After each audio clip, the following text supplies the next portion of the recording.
Associate professor government PG college Jhalawar.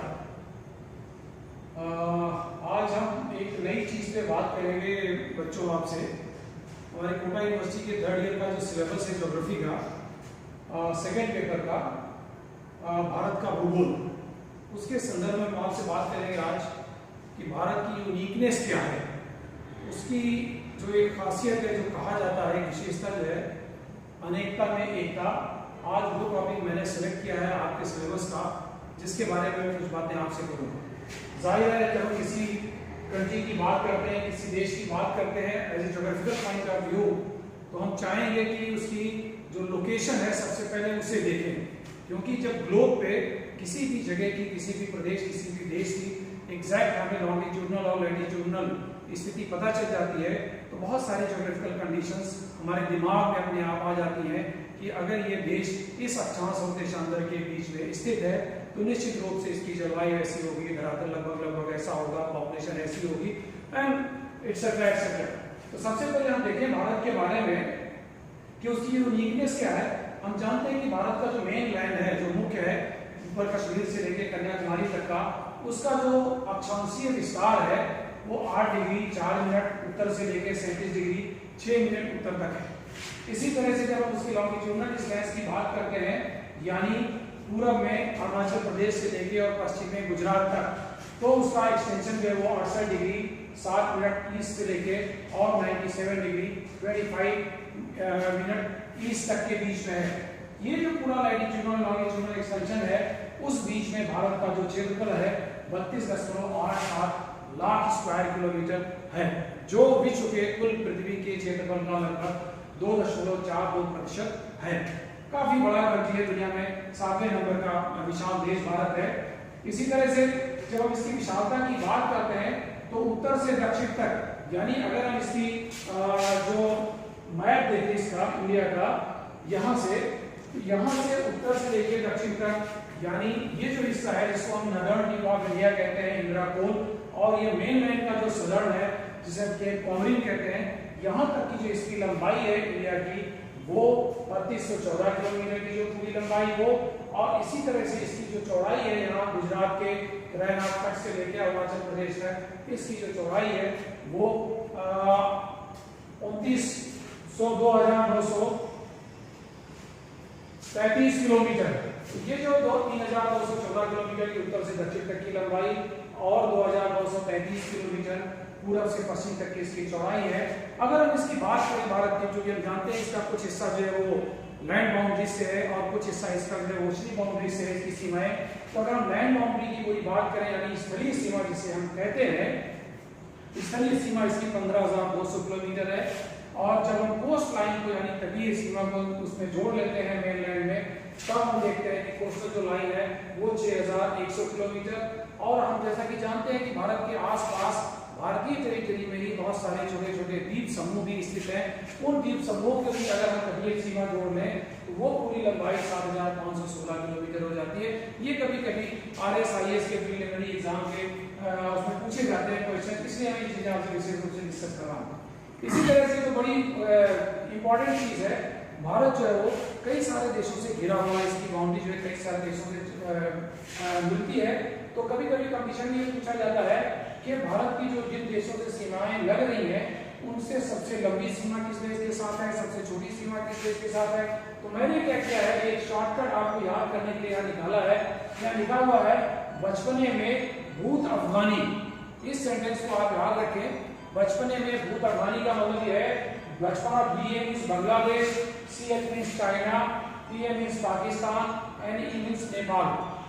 ये चार। फिर उसके बाद ME मीन्स मिजोरम, म्यांमार और भूटान, भूत मीन्स भूटान और अफगानी मीन्स अफगानिस्तान। ये बिल्कुल क्रम वाइज लिखा हुआ है कि बांग्लादेश, चीन, पाकिस्तान, नेपाल, म्यांमार, भूटान और अफगानिस्तान, ये सारे देश हैं जो अधिकतम से लेकर न्यूनतम सीमा की लंबाई भारत की इन देशों से जुड़ी हुई है। इसी के साथ हम बात करते हैं कि सीमाएं का विशेष नाम है। सीमाएं भारत की दो तरह की हैं, एक तो नेचुरल बाउंड्री है और एक जो आर्टिफिशियल बाउंड्री है। तो पाकिस्तान और बांग्लादेश के साथ जो इसकी बाउंड्री है वो तो आर्टिफिशियल बाउंड्री है, लेकिन चाइना के साथ, म्यांमार के साथ, अफगानिस्तान के साथ ये सब इसकी नेचुरल बाउंड्री है। तो जो बाउंड्री कमीशन भारत की आज़ादी के साथ बनाया गया था, स्थापित किया था, जिसमें रेडक्लिफ ब्राउन जो उसके चीफ थे, उनके नाम पे भारत और पाक की बाउंड्री का नाम रखा गया रेडक्लिफ बाउंड्री। इंडिया और चाइना के बीच की बाउंड्री जो मैकमोहन जिसका नाम है, और अफगानिस्तान और इंडिया के बीच की जो बाउंड्री है जिसे हम डूरांड के नाम से जानते हैं। इस तरह से विशेष नाम है जो कभी कभी कॉम्पिटिटिव एग्जाम्स में आपसे पूछे जाते हैं, इसको आप अच्छी तरह से याद रखेंगे। इसी तरह से कभी कभी ये पूछा जाता है कि भारत का जो है वो नदर्न टिप कौन सा है, उत्तरी छोर कहाँ है, तो वो उत्तरी छोर जम्मू कश्मीर के अली लद्दाख जो है वहाँ जो इसका नाम है इंदिरा कोल। इंदिरा कोल हमारे भारत के मुख्य भाग का जो है वो उत्तरतम बिंदु है। और जब हम सदर्न पॉइंट की बात करते हैं तो सदर्न पॉइंट जब ये पूछा जाए कि भारत का दक्षिणतम बिंदु कौन सा है, तब तो वो ग्रेट निकोबार जो हमारा द्वीप समूह है, निकोबार द्वीप समूह का हिस्सा बिल्कुल दक्षिणतम जो द्वीप है ग्रेट निकोबार, उसका एक पॉइंट है जिसको हम कहते हैं इंदिरा पॉइंट, उसी को कहते हैं पिग्मेलियन पॉइंट या उसी को कहते हैं पार्सन्स पॉइंट। तो ये तीनों नाम आप जरूर याद रखें, इंदिरा पॉइंट, पिग्मेलियन पॉइंट और पार्सन्स पॉइंट। ये तीनों पॉइंट जो है वो ग्रेट निकोबार का दक्षिणतम बिंदु है, जो भारत का दक्षिणतम बिंदु कहा जाता है। लेकिन अगर ये पूछा जाए कि भारत के मुख्य भाग का दक्षिणतम बिंदु कौन सा है, जो हमारा केप कॉमलिन जिसे हम कन्याकुमारी कहते हैं, वो हमारा मुख्य पॉइंट है। इसी तरह से कुछ हम और बात करें, जब हम उत्तर दक्षिण की सीमाओं की बात करते हैं तो फिर बात कभी कभी कॉम्पिटिटिव एग्जाम में ये भी पूछा जाता है कि भारत की पूर्वी और पश्चिमी जो बिंदु हैं वो कौन कौन से हैं। तो जो हमने लंबाई अभी देखी कि 2935 किलोमीटर, उसमें से जो ईस्टर्न पॉइंट है यानी अरुणाचल प्रदेश में एक जगह है अंजा डिस्ट्रिक्ट का जिसका नाम है किबिथू। तो अरुणाचल प्रदेश से एपी लिखा हुआ है, इट मींस अरुणाचल प्रदेश। तो अरुणाचल प्रदेश का किबिथू जो स्थान है वो भारत का पूर्वोत्तम जिसको हम कह सकते हैं बिल्कुल eastern most tip of India है।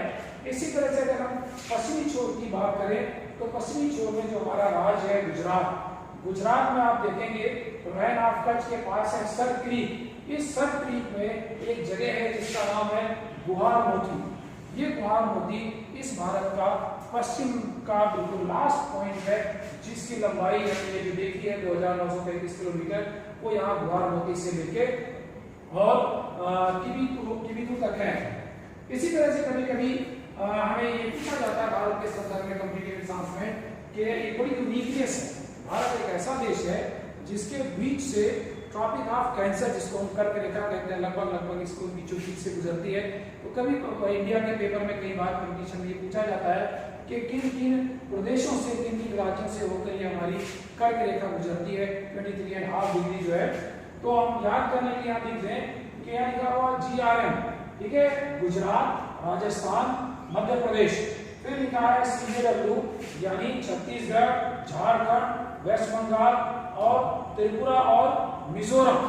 ये जो राज्य हैं हमारे 8 राज्यों से होकर, भारत के 8 राज्य हैं, इन 8 राज्यों से होकर गुजरती है। जब छत्तीसगढ़ नहीं बना था तो ये मध्य प्रदेश भी शामिल हुआ करता था और उसके बाद तब ये राज्यों की संख्या कम होती थी। वर्तमान में ये जो 8 राज्य हैं, अगर हम पश्चिम से पूर्व की तरफ चलें तो ये राज्य हमारे बिल्कुल कभी कभी इसका सीक्वेंस भी पूछा जाता है कॉम्पिटिटिव एग्जाम में। तो बच्चों आप इसको अच्छी तरह से नोट कर लें, देख लें कि कई बार इसको हम कोई भी शॉर्टकट भी याद कर सकते हैं, इसका एब्रिविएशन भी कोई हम अपनी तरफ से डिसाइड करते हैं ताकि हमें अच्छी तरह से याद रहे।